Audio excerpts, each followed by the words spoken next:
We've all been here before, right? Scrolling through your anime streaming platform of choice, looking for something brand new to watch. And if you have, you might have run across this. What is this Tenchi Muyo?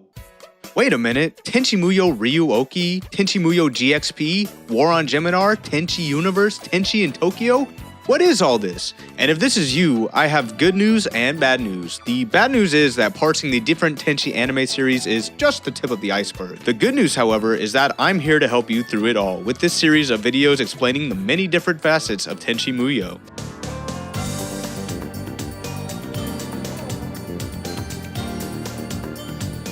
So as people familiar with this channel might know, I kind of went on a bit of a Lupin kick towards the end of 2021. What you don't know, however, unless you can read my mind, in which case you should do what I'm thinking of right now. Alright, so now that you subscribe to the channel, type what number I'm thinking of in the comments. I'm curious to see if anyone gets it right. But what you wouldn't know is, earlier in 2021, I went on a big Tenchi Muyo kick as well. And as someone who was pretty familiar with the series already, I was shocked to find just how deep this rabbit hole goes. So in honor of the series' 30th anniversary this year, I decided to make what will probably be the most comprehensive video series talking about Tenchi Muyo you'll find. And what better place to start than the very beginning?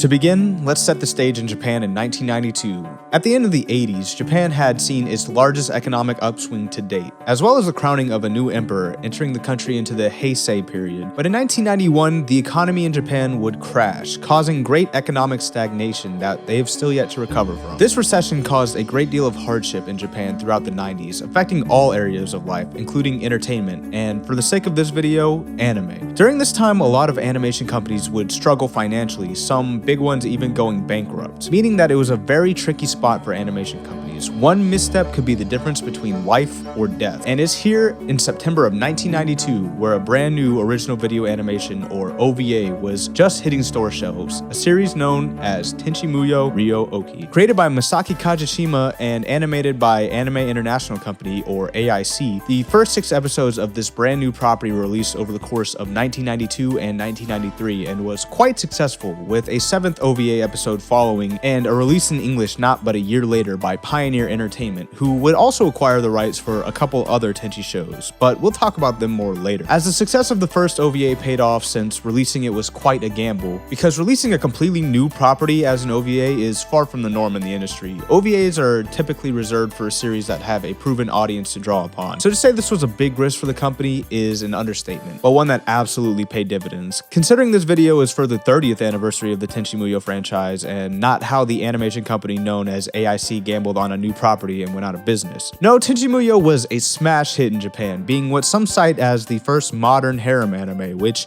any anime fan who was around during the 2000s knows was a genre not going anywhere anytime soon, and spawning a multimedia empire in the 90s that is still around today. But why was Tenchi Muyo so popular? Was it just lucky to be the first in his field, or is there something special about Tenchi that still holds up after all these years? Well, let's take a look back at this first OVA nearly 30 years later and see.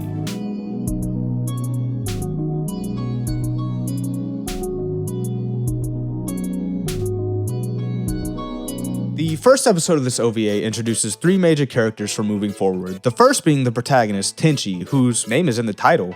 Wow. Speaking of which, Tenchi Muyo, what does that even mean? Well, while it does have a couple of different official translations, the most common is no need for Tenchi. But wait, he's the protagonist. Doesn't that make him like the person we need the most? Yeah, I'd be lying if I told you this title ever made sense to me, but seeing as how the creators called it that just to have the protagonist's name in the title, as well as it confusing Japanese audiences, I don't think that's the point. Anyway, as I was saying, we meet Tenchi and his grandfather, who catches Tenchi going through his stuff, trying to find a set of keys that unlocks a door in a cave near the shrine his grandfather lives in. One their family has been protecting for generations, for as the legend goes, there is a demon sealed away within it. It is also a place where Tenchi has never been allowed to go, all of this serving to only pique Tenchi's curiosity more, which leads to him going inside after he's able to steal the keys from his grandfather, where he finds a rusty sword embedded in the rock, which he breaks, leading the cave to open up further, where he comes face to face with the demon. Now, having reawakened the demon, Tenchi tries to redo the seal and forget about what just happened as he returns to school.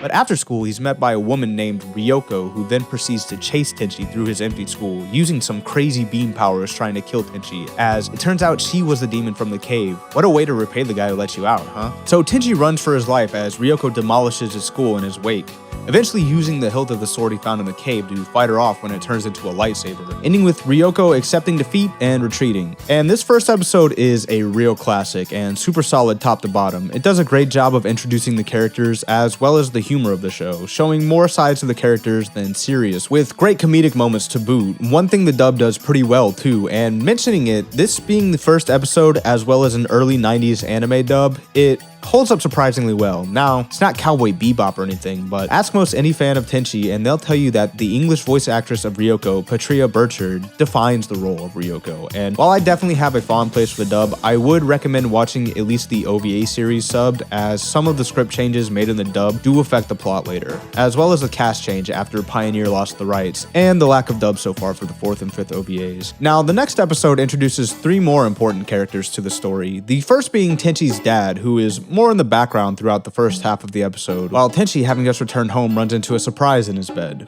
Ryoko, the woman who is just trying to kill him, wants him to give her his sword so she could take the jewels from it to reclaim some of her power, which leads to an interesting exchange where she tries to take them by force, but she can't hold the sword without being zapped, so she has to rely on Tenchi to give them back, giving Tenchi the power in the exchange. Until the princess from planet Dry, Ayeka, shows up looking for an infamous space pirate, who so happens to be Ryoko. That's right, you thought this show was about boring old demons or some shit? Wrong. It's a space opera harem comedy.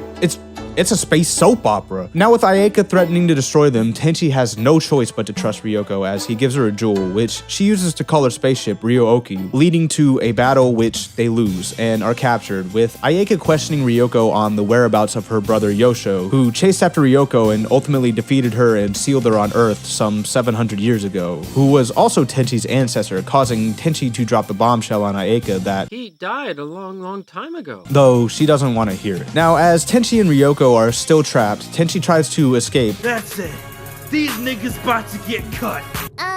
What are you doing? I'm about to cut some bitches, that's what I'm finna do. They done pushed me one too many times, and I done went full ghetto mode in this motherfucker. Where he's assisted by a little girl named Sasami, who is Ayeka's little sister. And as Tenchi takes the sword back, Ayeka gives chase, which leads to a standoff where Tenchi frees Ryoko, who calls ryo-ohki and crashes both ships into the Great Saito Bridge, leaving Ayeka and Sasami stranded on Earth, where they accept the hospitality of Tenchi's family and for the time being take up residence in their house along with Ryoko. And now that we've got the main character introductions and all that boring action shit out the way, we can get to the real meat of Tenchi Muyo in episode 3, the slice of life harem stuff. And while I do kid, this episode doesn't have a lot to it besides just taking a minute to develop the characters and let them breathe after what just happened, which is one of the reasons I enjoy Tenchi the most. These characters are fun, they're interesting to watch bounce off one another, and while Tenchi Muyo is technically considered a harem, it really starts off as just a love triangle, and it's this episode that starts that, with Ayeka's gradual transition from her single-minded focus of finding her brother to her developing a crush on Tenchi and a romantic rivalry with Ryoko, as well as the introduction of ryo-ohki, not as a spaceship, but a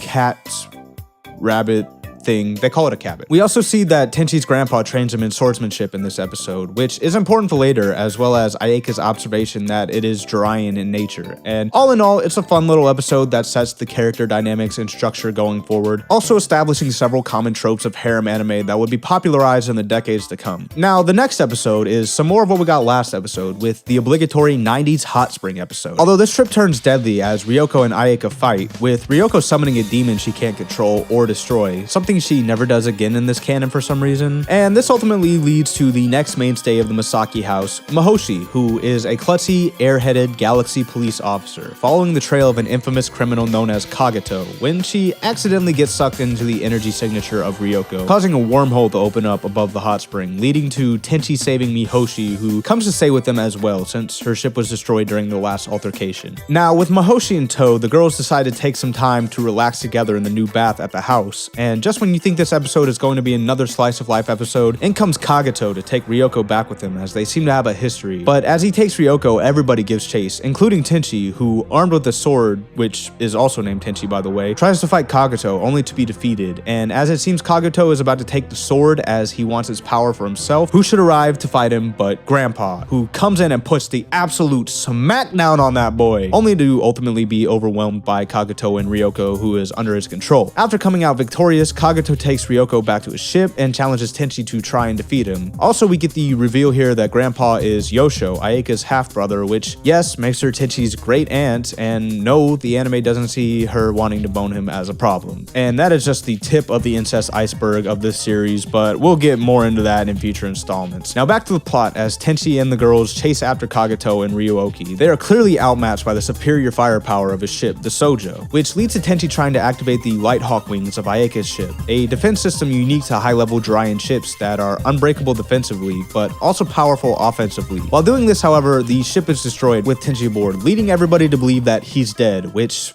I mean, he probably is, right? It would be crazy if you were able to survive that, right? No need for Tenchi, indeed. I couldn't even fathom a narrative twist of that magnitude. He's fine.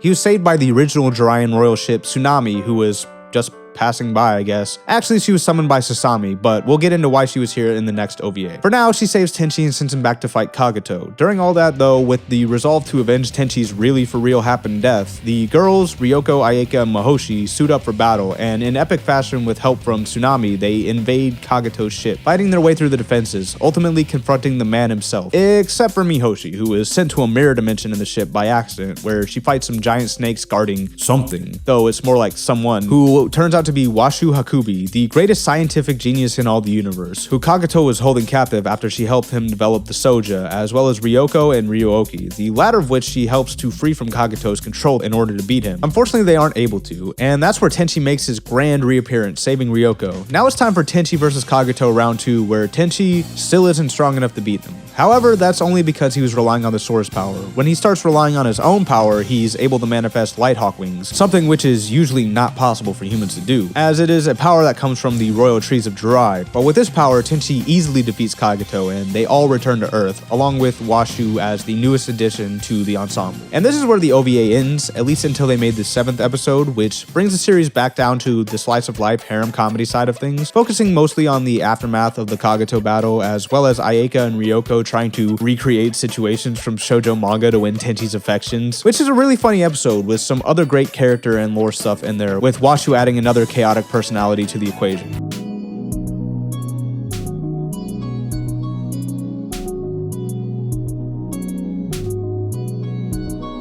So that does it for the first OVA installment of Tenchi Muyo, with many more sequel OVAs, alternate universes, shows, manga, books, doujins, canon hentai to come. And I hope you could see why this OVA was a solid foundation to build off of, with many different stories and directions to take those stories in, with the great formula of slice of life comedy and space opera-esque world building and action. And awesome characters as far as all the girls are concerned. Ryoko and Ayeka have just this perfect sibling-like rivalry that is super enjoyable to watch, as well as just being really solid characters on their own. Washu is a great wild card that is very unpredictable in how she interacts with the others. Sasami is very reasonable and takes on a mostly caretaker role throughout, which is a funny dynamic to contrast against the other girls who are much older than her, as well as Mihoshi, whose klutzy blonde shtick does get kind of old sometimes, but very rarely, as she hardly eats up that much screen time. Also, our protagonist Tenchi, who there's apparently no need for, despite the fact that he kinda just saved the day against Kagato. As far as harem protags go, he's not the most unique in the world, but has good points to him, at least early on. I think it gets kind of flanderized in later incarnations, but early on I like how snarky he is with the girls, Ryoko mostly, but also has this kind of attitude where he's mostly dealing with the crazy stuff around him begrudgingly, though not in a whiny, why me kind of way, in a mostly matter-of-factly, I guess I just kinda have to take care of this kind of way, combined with the fact that he's pretty original for his time. And Grandpa in this introduction shows he's a strong character as well, being funny and lighthearted while also stern and deadly serious when needed. And though we didn't see a lot of Tenchi's dad, he'll be fleshed out more later. And all the great characters of the show, coupled with the awesome action and great animation allotted to it by nature of it being an OVA, Tenchi Muyo ryo-ohki made a huge splash upon release that would only continue to grow as it continued. I hope you enjoyed this video, and if after you're interested in watching Tenchi Muyo ryo-ohki and want to know where you can do so legally and in Region 1, well, you're shit out of luck, as Funimation Funimation has this series in copyright hell at the moment. Now, normally I'm an avid proponent of supporting the official release, but considering in this case the only way to do that is by buying a $200+ DVD, and also considering fuck Funimation, I'd say this is an exception unless you live in region 2 or have a multi-region DVD/Blu-ray player, in which case go for it. If not though, I hope to see you fine ladies and gentlemen on the high seas. Yarr! And I hope you'll join me in the next video as we cover OVA 2. This has been CJ from Team Millennium Ninja, headed back to the village, hidden in the internet.